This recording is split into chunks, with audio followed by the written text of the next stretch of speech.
Hi, I'm Paul Friedman. I'm the founder of the Marriage Foundation. And today's topic is my wife is always in a bad mood. Now, I am assuming that she doesn't have an illness or going through menopause or something like that, but she's just in a bad mood. But either way, this particular topic is going to be important to you, especially how we address it. The Marriage Foundation's been around for over 20 years. I used to be a divorce mediator, so trust me, I've seen bad moods. But in this case, as in every case in a marriage, it must be kept in mind that an individual responds to their outer conditions habitually. For you, the outer condition that you're describing here is your wife's bad mood as expressed. Remember, it's not that she's in a bad mood that affects you, it's how she's expressing herself while she's in a bad mood. So put aside the bad mood part. Let's deal only with that which is impacting you. By the way, I hope you subscribe to the channel, and I hope you like this at the end. What she says to you, or the look she gives you, or walking away from you, the action, whatever it may be that is triggering you, we want to catch this right as soon as it occurs. And we want to catch it internally. And instead of going, there she goes again, or, oh my God, or some other reaction, which would be going along with a habitual reaction that your mind has, stop your mind and go, she is who she is. I can't change her.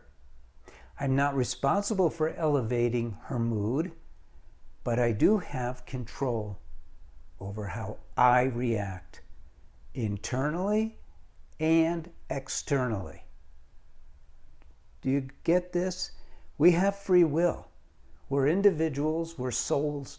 We have a body, we have a mind. The free will doesn't come with the mind. It comes with you as a soul. You are intended to govern your mind. It's a possession. And you're intended to remain in joy. It's a gift that we have as human beings, that we can be joyful regardless of what is happening to us externally. It's the package. It's what a soul is. It's joy itself.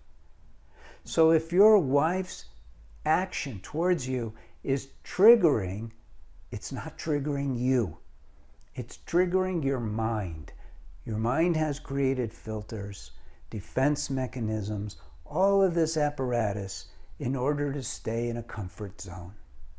And her behavior, and it's not just her, it happens if you get pulled over by a policeman, it happens in many scenarios, and your mind puts up a wall. And that's what's going on here. That's what I can help you with.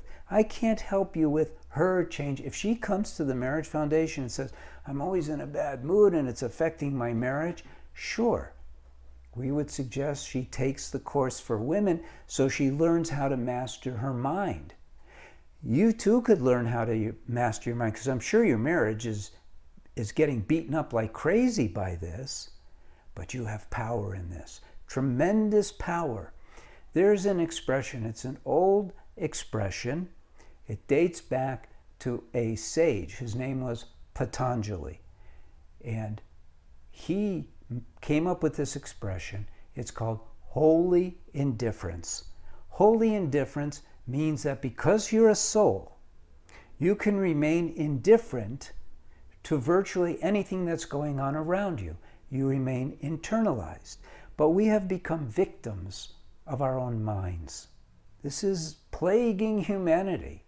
And we're not taught, not blaming anybody, but we're not taught that we have power over our mind. In fact, we're taught the opposite.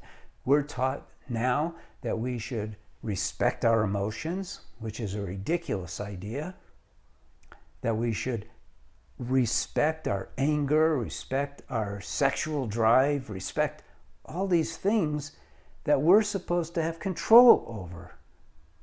And this is not to put you on this horrible path. This is put you on the path of joy, of happiness, because you have to master your mind in order to experience happiness. It's the truth. There's two main parts to having a happy marriage. One is obvious. Learn the rules of marriage. You got to learn about marriage. You got to understand that your spouse is a different gender usually. Your spouse is a different gender and behaves differently. You got to understand how to communicate, how to interact, how to utilize sexuality within your marriage. And all of these things, communication, all these things are part and parcel to you might call them the rules of the road of marriage. And then there's this other part, which is equally critical, and that is learning how to master your mind. Those are the two things that you can't get there without those two things, any more than you could get into an airplane and start it up and go flying without learning how to fly a plane and learning what happens when you are flying a plane. So your marriage has mechanical aspects like everything else. Yes, it's spiritual because it's based on love, but it has mechanical aspects. You have to learn it all.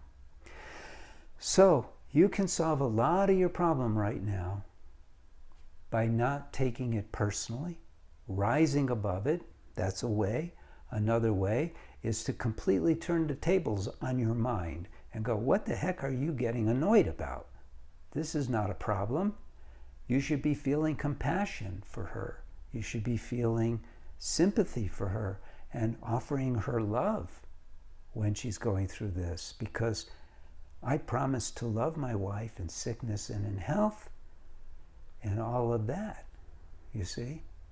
So that's us at the Marriage Foundation. Now, if you've been following us and you want to become a TMF marriage counselor, and all we do is marriage, we don't get into psychology very much. Even if you're a psychologist, I appreciate and love psychologists because you're the kind of person who wants to serve others. If you're clergy, or if you're a lay person in your church and you're assigned to helping people and with their marriages, or if you're a relationship coach, we want you.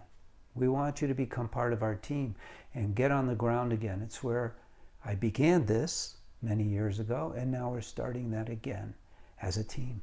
So God bless you. Thank you for visiting. We really appreciate you. Don't forget to like the video.